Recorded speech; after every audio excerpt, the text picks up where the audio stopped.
अस्सलाम वालेकुम। आज हम बना रहे हैं दही पकौड़ियाँ।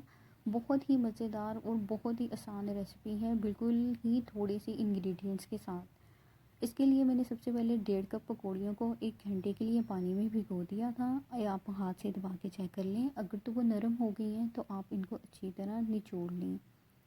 आधा किलो मैंने दही लिया है। दही की क्वालिटी पे डिपेंड करता है कि आपकी पकौड़ियाँ कैसी बनेंगी। अगर दही अच्छा है, मीठा है, तो आपकी पकौड़ियाँ बहुत मज़ेदार बनेंगी। दही को अच्छी तरह फेंट लें, ठीक है, क्योंकि खट्टा दही ना हो वरना सारा फ्लेवर ही इसका ख़त्म हो जाएगा। एक आप बड़े साइज़ का आलू लेके आप उसको छोटे छोटे टुकड़ों में काट के उसको उबाल लें। ये तकरीबन हाफ़ कप मैंने इसमें उबले हुए आलू लिए हैं। 2 टेबलस्पून मैंने इसमें बंद गोभी के लिए हैं, इनको भी आप बारीक बारीक काट लें। एक दरमियाने साइज़ का प्याज लिया है, प्याज को भी आप स्लाइस में काट लें और इसको 1 घंटे के लिए मैंने भी पानी में भिगो दिया था ताकि इसकी कड़वाहट ख़त्म हो जाए। उसके बाद मैंने 1.5 टीस्पून इसमें मैंने हरी चटनी का लिया है।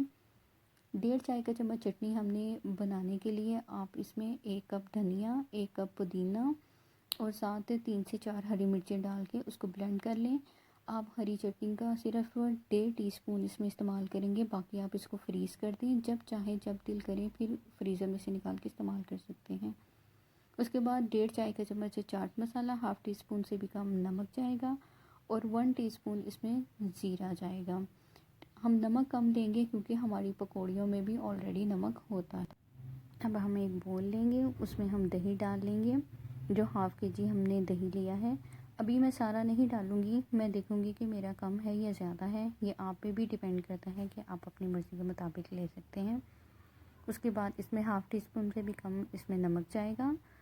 नमक आपने कम ही डालना है क्योंकि ये बाद में भी डाल सकते हैं। उसके बाद 1.5 टीस्पून इसमें हम डालेंगे हरी चटनी और इसको अच्छी तरह मिक्स कर लेंगे। हरी चटनी के साथ सबसे ज़बरदस्त फ्लेवर इसका आता है, ऐसे लगता है बिल्कुल ही बाज़ार जैसी है और बहुत ही मज़ेदार इसके साथ बनती हैं। हरी चटनी डाल के हम इसको अच्छी तरह मिक्स कर लेंगे क्योंकि दही हमने पहले भी फेंटा हुआ है, इसलिए इसकी ज़रूरत नहीं है। उसके बाद हम डालेंगे इसमें ज़ीरा, जो 1 टीस्पून लिया था। 1.5 टीस्पून इसमें चाट मसाला जाएगा और इसके बाद हम इसमें ऐड करेंगे अपने उबले हुए आलू, जो हमने हाफ़ कप लिए हैं वो इसमें डाल दें। उसके बाद इसमें डालेंगे हम बंद गोभी, हम थोड़ी सी इसमें डालेंगे और थोड़ी सी ऊपर गार्निशिंग के लिए हम साइड पे रख लेंगे। इसके बाद इसमें प्याज जाएगा, प्याज भी हम थोड़ा सा डालेंगे और थोड़ा सा ऊपर डालने के लिए रख लेंगे। और जो हमने 1.5 कप पकौड़ियाँ भिगोई हुई थी उसको अच्छी तरह निचोड़ के वो अब हम इसमें डाल देंगे और अब हम इसको अच्छी तरह मिक्स कर देंगे। मिक्स करने के दौरान आप देख लें आपको दही की और ज़रूरत है तो आप डालें, लेकिन मेरा ख़्याल है इतना दही काफ़ी रहेगा। आप इसमें पानी भी थोड़ा सा डाल सकते हैं, थोड़ा सा दूध भी डाल सकते हैं दही को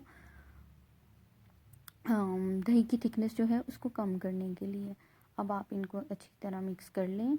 मिक्स करके ही देखें, उसके देखने ही में वो कितनी टेस्टी लग रही हैं। इसमें जो चीज़ें हमने डाली हैं वो बिल्कुल ही तादाद में बहुत कम है, लेकिन उसका टेस्ट बहुत अच्छा है। ये मस्ट ट्राई रेसिपी है।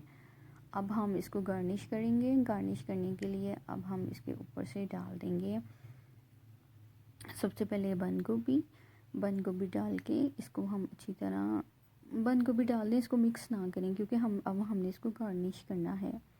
उसके बाद हम इसके ऊपर से प्याज डालेंगे, जो हमने स्लाइस में प्याज कट किया हुआ था, जो डालते हुए हमने रख लिया था। इसके ऊपर आप चाहें तो आप थोड़े से खीरे भी डाल सकते हैं, टमाटर डाल सकते हैं। इसमें बहुत सी वेरिएशंस हैं जो आप अपनी मर्ज़ी के मुताबिक कर सकते हैं। हरी मिर्ची नहीं डालिएगा क्योंकि उसका फ्लेवर अच्छा नहीं आता, सिर्फ क्योंकि वो हमने हरी चटनी में डाल दी थी। उसके बाद हम इसके ऊपर से चाट मसाला जो है वो स्प्रिंकल कर देंगे। चाट मसाला मैंने नेशनल का चाट मसाला इस्तेमाल किया है, कि ट्राई ज़रूर कीजिएगा।